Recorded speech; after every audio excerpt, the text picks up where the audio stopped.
Welcome to Tiny Storybook Adventures. Once upon a time, in a quiet meadow, there was a little girl named Alice. She had long golden hair and eyes that sparkled like the summer sky. One warm afternoon, Alice was sitting under a big tree, feeling sleepy and peaceful, when something curious happened. A little white rabbit, wearing a tiny waistcoat, came hopping by. Now, that wasn't too strange, but this rabbit was different.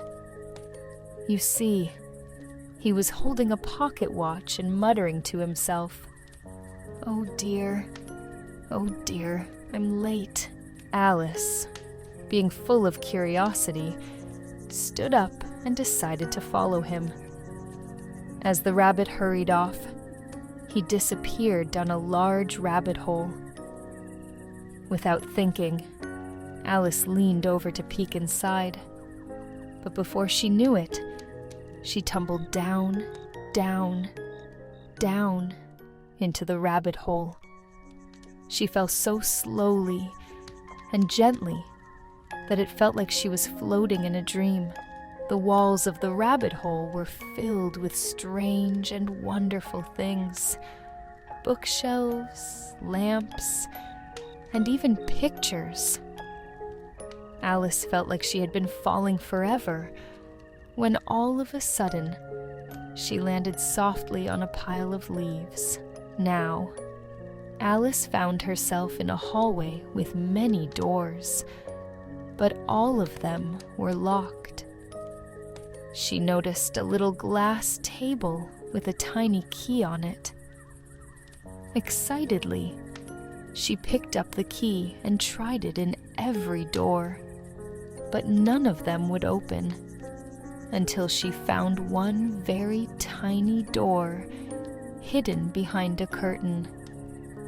But poor Alice, the door was so small, she couldn't fit through it. Then she noticed a little bottle labeled, "Drink me."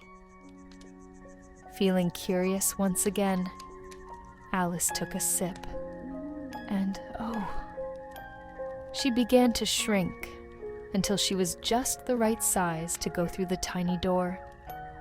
On the other side, Alice found herself in the most beautiful garden she had ever seen. Flowers of all colors swayed gently in the breeze, and a little stream trickled softly nearby. It was peaceful, like a dream you'd want to stay in forever. As Alice wandered through the garden, she met many interesting characters. First, there was a caterpillar sitting on a mushroom, blowing little puffs of smoke from a hookah. He spoke slowly and calmly, asking Alice, "Who are you?" Alice, feeling a bit unsure, replied, "I'm not sure anymore. I was much taller earlier today."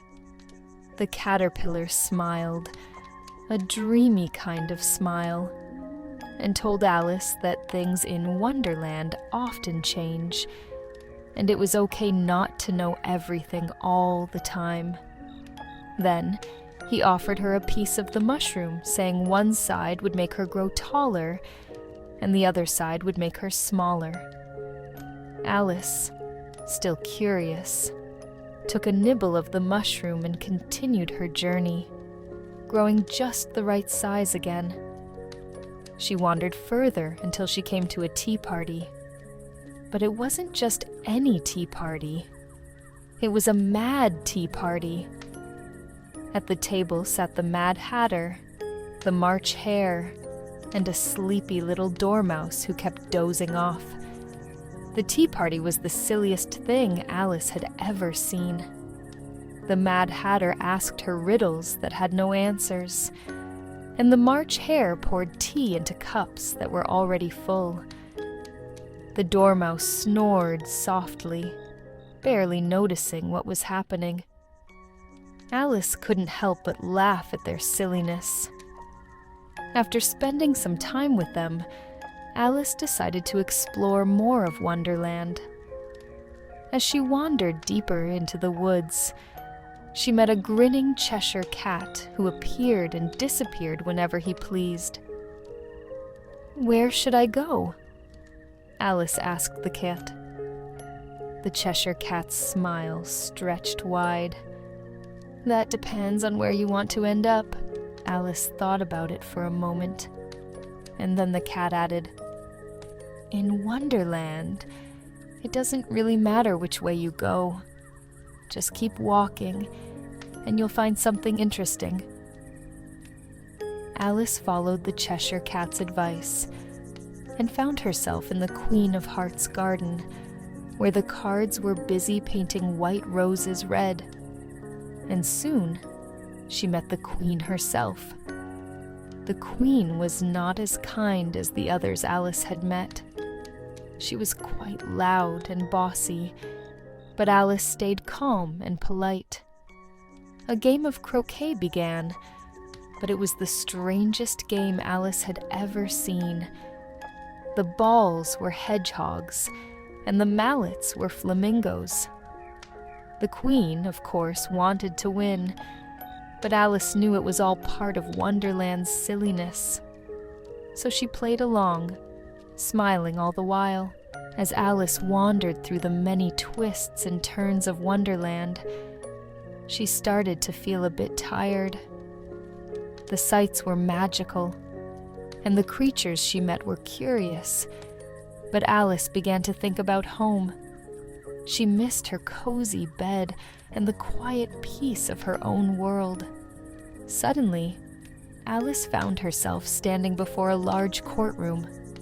The Queen of Hearts was there, along with all the characters Alice had met: the Mad Hatter, the Cheshire Cat, the White Rabbit, and even the Caterpillar. It seemed like they were having a trial, but everything felt hazy, like a dream that was fading away. As the Queen called for Alice to stand trial, Alice began to feel very sleepy. The voices around her grew softer and softer until they were no more than a whisper. She closed her eyes, and the courtroom faded, the garden faded, and soon Wonderland itself drifted away. When Alice opened her eyes again, she was back under the big tree, lying on the soft grass.